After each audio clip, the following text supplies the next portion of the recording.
game at half. Calipindi, 33% free throw shooter, so we're going to see. So they've got a chance, but a slight one. A slight one. He's got, it's double bonus, so he's got 2 shots coming to him. This is the closest margin since the game was 2-1. And LMU now on an 11-3 run. You know, and it's a 1-point game. My old coach George Rabbit always said there's players and there's game players. Like a 33% free throw shooter going to the line, and it's intense and needs to make it. Those guys usually make it. He's made one. Made both. He made them both. We're tied at 42. Grant Gibbs to beat the buzzer. We are tied, and it's not going to be a great place to be in that Gonzaga locker room. LMU shooting 50%, and whether or not it was an LMU player just shooting lights out, Gonzaga coaches are going to look at that as, hey, we're not playing good defense. In fact, we're playing terrible defense. Well, that was their thought the other night against Keon Bell. I mean, 55 points in the second half, 34 of them coming from Keon Bell. They were not happy with the way defense was played, so I'm sure that's going to be discussed right now. This team should not be tied with us at halftime. Vernon Teal, 16 points on 6 of 8 shooting for LMU. He also added 5 assists. Elias Harris leading Gonzaga with 11. Both teams shooting over 50%. All offense in Spokane.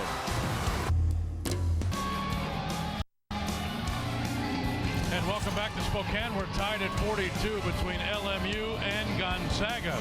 Well, Elias Harris certainly taking the West Coast Conference by storm this year, averaging 16 points a game. He's already got 11 tonight. So let's meet the young man from Speyer, Germany, a 20-year-old freshman for Gonzaga.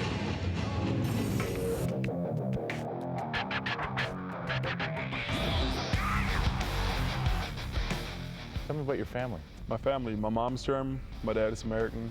My dad came over to Germany with the military, and that's how he met my mom. And then they got me and my sister.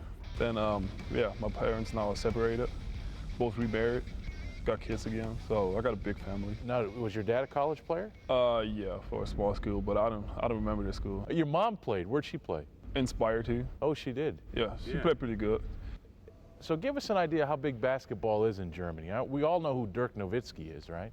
So we know there's some basketball being played. Well, basketball in Germany is not really a big deal because like soccer is the main thing there in Germany. Everybody goes crazy about soccer. Yeah. Basketball is just a small thing. Why don't you play soccer? I'd see you being a goaltender. Well, I started to play soccer and basketball at the same time and cross country. And then I just like, when I got older, I just decided to stick with basketball. How did Gonzaga find you in Speyer, Germany? Tommy Light, he was the one who recruited me. He got connections over there in Germany, and that one coach from another club in Germany told him that I might be interesting for Gonzaga, and so he started contacting me, and that's how I ended up here. Where else could you have gone besides Gonzaga? Well, Cincinnati tried to recruit me, Washington Huskies, and a couple other small schools. Nice. So why'd you pick GU?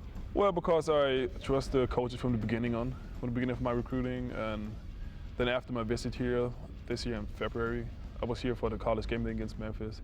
I saw the campus and the small community, and that's what I like about Gonzaga. It's like everything's there, like big family.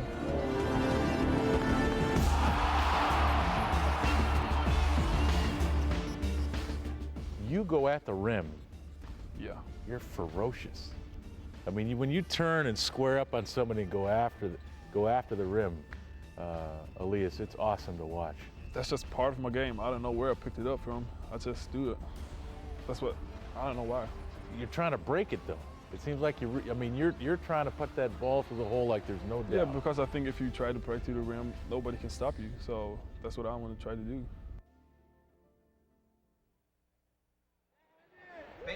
You until he gets what he wants, and I like what he said about putting the ball through the rim. Try to break the rim. No one's going to stop you. Tied at 42 in Spokane. Tied at 42 in Spokane. Gonzaga, Loyola Marymount. Vernon Teal, 16 points, 5 assists, 2 rebounds for LMU. Gonzaga's got to find an answer when we come back. all size. And welcome back. Gonzaga Loyola Marymount about ready to get it going here in the second half. And in case you were wondering about the first half numbers, here's a chance to look at those Coeur d'Alene Casino inside the numbers. Well, here's the thing. Gonzaga, in 8 losses, that's including last year, obviously, they were out-rebounded in all of those games. So that number right there is scary right now. LMU, not a great rebounding team, has got a 1 rebound advantage on Gonzaga. Now, that was one of the keys to the game, was blast the glass on both ends. And Zag's not doing that. And, of course, both teams shooting the ball, you know, fairly well. 60% for the Zags and 53%. We're seeing some great offense. But really on the Zags end, on the defense, is where they're going to have to concentrate. LMU still in their huddle. Here they come, led by Vernon Teal, 16 points. But Kevin Young had a couple of big dunks for him with 9 points, and Drew Viney now with 8. Check out the uniform right in front of us. GU is in stencil. See that? Yeah. And that, I just noticed that Matt Bolden was standing in front of us, and there's like a stencil and it says GU at the bottom of it. You can't see it unless he's that close. Yeah, inset in the bottom portion of his jersey. Hey, Robert. Jump hook is good for Sacre. That's his first field goal of the game. He's got 2 points now. Well, I think when he catches it on the block, he's got to realize he's got Tim Dietrichs guarding him. Made a simple, nice drop step through the baseline and a little baby hook. There's Dietrichs. Teal, that's a wide open 3. That's way long. Elias Harris with a rebound, and now Goodson with it for GU. Goodson, and everybody's sloughing off. Goodson driving the baseline, out to Bolden, into the corner. This is Gray for 3. He rims out. And Young the rebound for LMU. Yeah, Meach had a nice drive on the baseline, got the defense to turn their heads, threw it to Matt, and Matt made the extra pass to Stephen Gray in the corner. Good look, just didn't finish. There's Viney. And a travel called on Drew Viney, the sophomore. See, it's a turnover. He's not comfortable with his back to the basket. Not yet. Not yet. So, I mean, most of his shots are 3-pointers. And again, due to injuries, he's forced to play a different position. And he's playing, or was being guarded by Matt Bolden, who's very comfortable with his back to the basket on the offensive Yeah, end. he is. Look, throw it up there. Harris missing. Sacre trying to keep it alive, and then a foul called on number 3, Given Calipindi. That's our first of this half, and that's 3 now on Calipindi. So Max Good with some foul trouble there. However, slight at this point. Well, he still has Armstead over there. Right. That can play. Harris traveled, I believe. They're going to call a foul.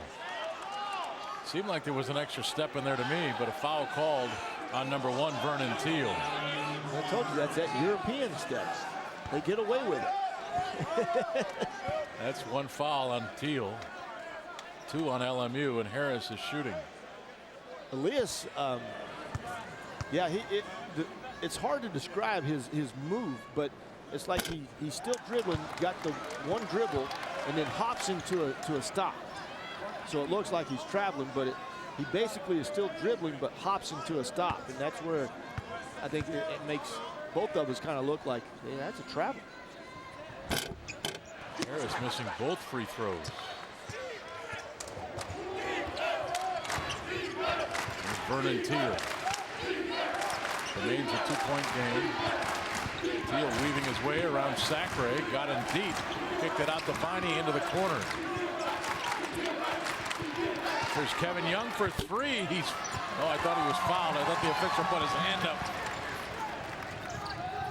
Bolden to the baseline. Left it for Harris. And a blocking foul called inside on Calipindi. So that's number 4 on him. With 17:55, and that gets LaRon Armstead up off the bench. Interesting that Coach Max Good did not decide to get Calipindi out of the game with 3 personal fouls. Well, even though you got somebody behind him, you never want someone to get up to pick up their 4th. To their 4th foul. I totally agree with you. There's Gray inside, may have been deflected. Sacre got it back, and he's fouled.